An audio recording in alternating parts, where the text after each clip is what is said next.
पूरे कार्यकाल में जो राजीव जी को याद किए, सारे लोगों ने राजीव जी के बारे में बड़ी विस्तृतता से अपने पक्ष को रखा, अपनी बात को रखा।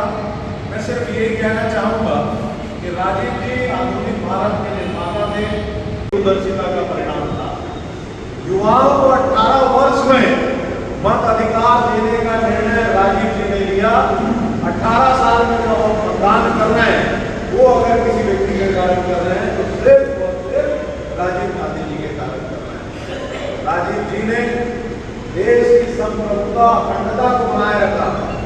उन्होंने वंश जात समाज से ऊपर उठकर सर्व समाज के साथ मिलकर भारत के विकास की नींव रखी और आज इसी नींव के इमारत हम लोग बना रहे हैं।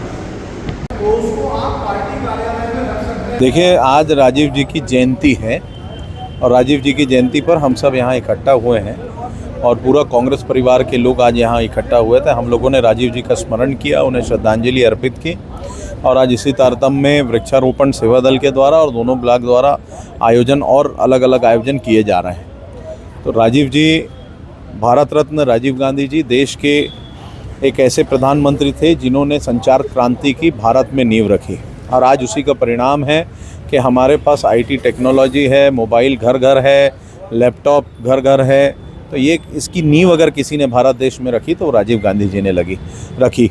और आज का जो युवा, जिसे हम जेनजी कहते हैं, वो उनको और हमारे जैसे हमारे युग के लोगों को अगर किसी ने 18 साल की उम्र में मतदान का अधिकार दिया तो वो राजीव गांधी जी थे। राजीव गांधी जी तकनीक भारत, आधुनिक भारत और 21वीं सदी की भारत का नींव रखने वाले प्रधानमंत्री थे। आज उनकी जयंती पर हम लोग उनको स्मरण करते हुए पूरे कांग्रेस परिवार की तरफ से उनको श्रद्धांजलि अर्पित किए।